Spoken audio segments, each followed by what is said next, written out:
Halo teman-teman semua, hari ini kita akan membahas tentang multilayer perceptron. Multilayer perceptron sebenarnya prinsipnya sama dengan perceptron, cuma dia adalah untuk kasus non-linear.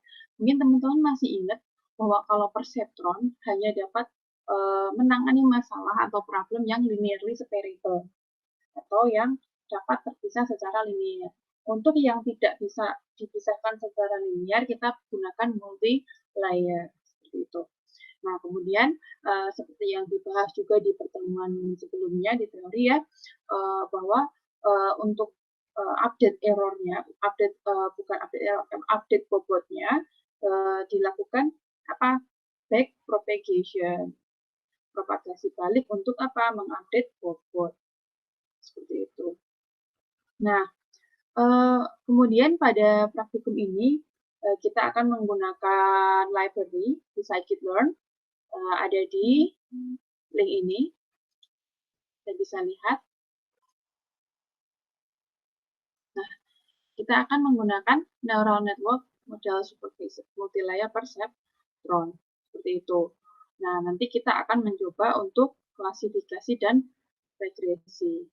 Nah, untuk klasifikasi dan regresi. Nanti kita coba itu. Kemudian untuk pertama kita akan bahas klasifikasinya dulu. Nah, kita akan menggunakan data nilai mahasiswa 1.csv. Ini sama dengan pertemuan sebelumnya ya, ada di e-learning, nilai mahasiswa 1, ada di pertemuan 5 atau topik 5. Kemudian ini untuk klasifikasi ya, kemarin kita bahas bahwa untuk nilai mahasiswa 1.csv ini isinya adalah apakah nilai mahasiswa seorang mahasiswa dikatakan tinggi atau tidak berdasarkan nilai UTS, UAS, dan tugasnya. Nah, kita import dulu, kita masukkan ke sini nilai mahasiswa 1.csv.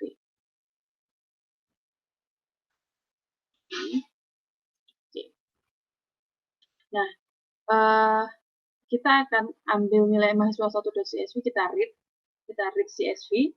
Jangan lupa selalu saya ingatkan selalu, jangan lupa kita perbaiki header-nya seperti itu. Nah, kita cek data.head.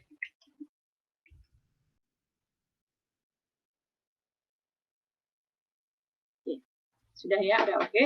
Kemudian kita sudah read, kemudian kita pisahkan antara fitur dengan kelas. Seperti itu.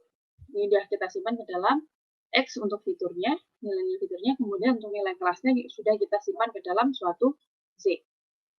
Nah, kemudian jangan lupa kita lakukan proses. Kalau kemarin kita pakai minmax, bolehlah kita pakai minmax lagi ya. Kita pakai minmax lagi seperti yang lalu di perceptron.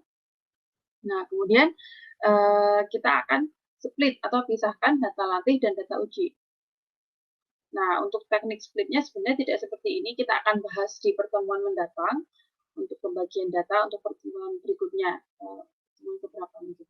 Nah, untuk sementara, untuk pertemuan ini, misalnya saya ambil 10 baris yang terakhir akan saya gunakan untuk sebagai data uji.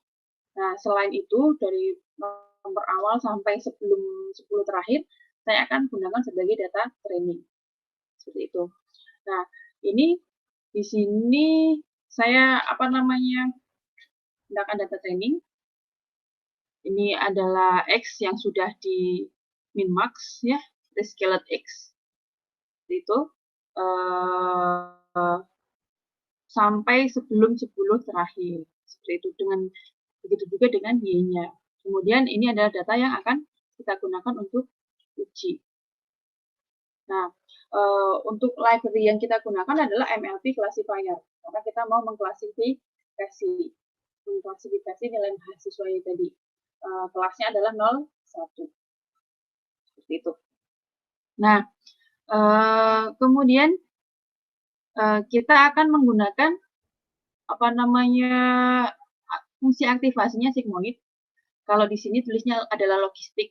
Logistik adalah logistik logistik sigmoid function. Teman-teman bisa lihat di library ini, scikit-learn ya. Di sini logistik ini adalah logistik sigmoid function. Seperti itu. Kemudian selain itu kita akan menggunakan apalagi pakai hidden layer-nya. Hidden layer-nya adalah 2 layer. Hidden layer yang pertama punya neuron 5, kemudian hidden layer yang kedua neuronnya 2. Atau arsitektur lengkapnya itu adalah 3 input. 3 input maksudnya apa? Jadi kan inputnya 3 ya, nilai 1, nilai 2, dan nilai 3. Nilai 1, nilai 2, nilai 3. Ini menjadi input. Kemudian hidden layer-nya ada 2 arsitekturnya. Ini kita pakai 5 dan 2 layer. 2 layer, layer pertama ada 5 hidden neuron, layer yang kedua ada 2 neuron. Kemudian satu input itu apa? Itu adalah si hasil. Seperti itu, satu layer. Nah, secara default hidden layer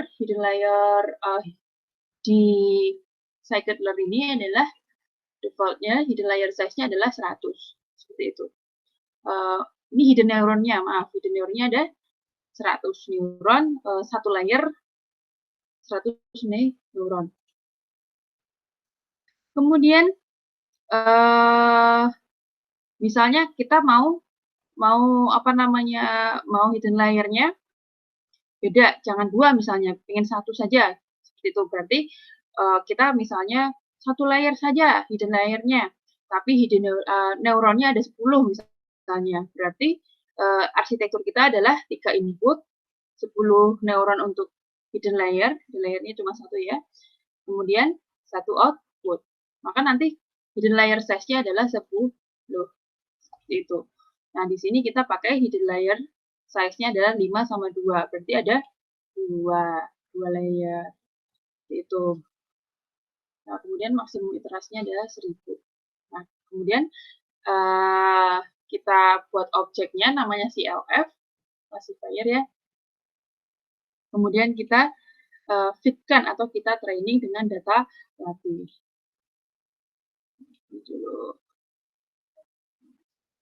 Data latih. Nah, kemudian kita cek skor trainingnya. Seberapa akurat dia dalam melakukan training. Oh, ternyata 1. Berarti apa? Benar semua ya. Berarti dia sudah latihan dengan soal tersebut, kemudian dikasih soal yang sama, dia bisa menjawab semuanya, atau 100% benar. Nah, bagaimana kalau kita coba prediksikan dengan data uji yang 10 terakhir tadi? Seperti itu, kita pakai perintah .predict. Nah, kita pakai X uji. Nah, oke, sekarang mari kita iseng-iseng.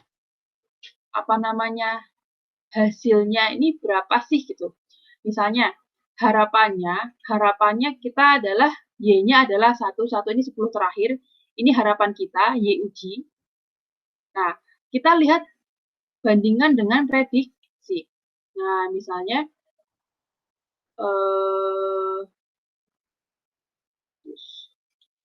kita coba ya dengan prediksi.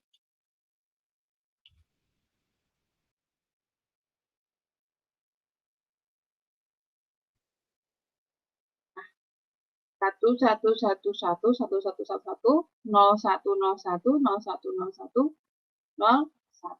itu kayaknya benar semua, tapi kita coba ya skornya berapa, diskusi dan uji, oh ternyata 1.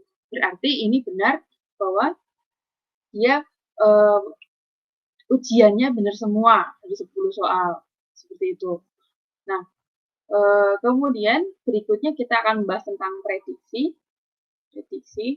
Nah, di sini adalah selain untuk mengklasifikasi kelas diskrit, kita juga bisa apa? Bisa menggunakan di MLP ini untuk memprediksi nilai yang continuous, seperti itu.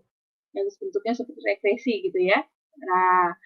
Nah, untuk prediksi ini kita ganti file nilai mahasiswa real.csv, teman-teman bisa lihat di topik 6 nilai mahasiswa real sudah saya upload. Kemudian saya masukkan ke sini ya, workspace-nya.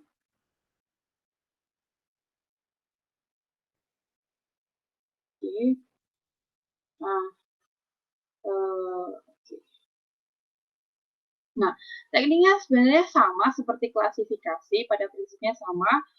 Kita baca filenya, kemudian normalisasi nilainya, kemudian kita prediksi, seperti itu. Nah, di sini misalnya, nah kita baca nilainya ini isinya sama, hanya saja dia tidak diklasifikasikan menjadi 01. Tapi hasilnya adalah apa namanya, angka gitu istilahnya. Kita coba ya, Rik ya.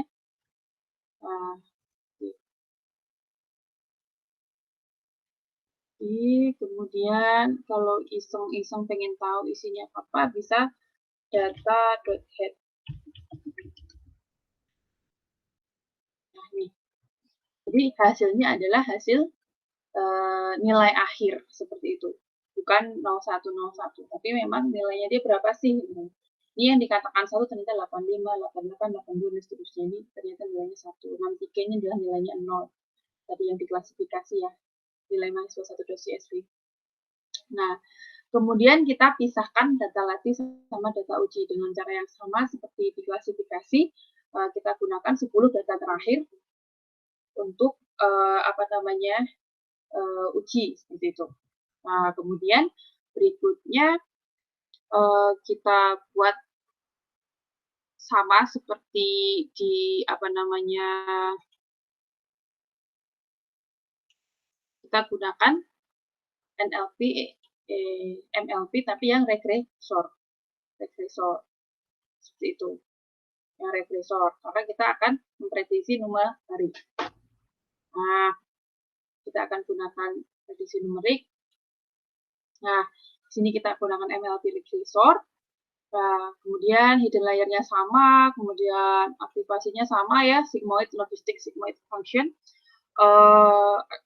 Maksimum iterasinya ada 1000 sama, kita gunakan data latih, kemudian lihat skornya. Nah, ternyata 0,999. Nah, ini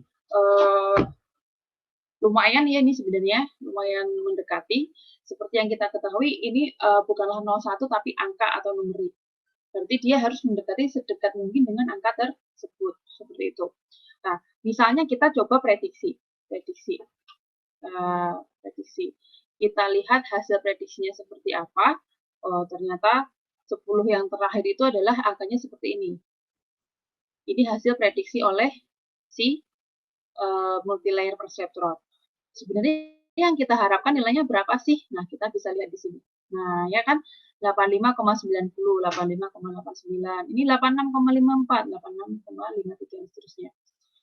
Sebenarnya ini hasilnya lumayan dekat seperti itu. Jadi di sini MLP selain untuk mengklasifikasi juga bisa untuk mengatasi, juga bisa untuk prediksi yang numerik atau regresi seperti itu. Nah, kemudian coba kita lihat skornya. Skor ujinya ternyata 0,999.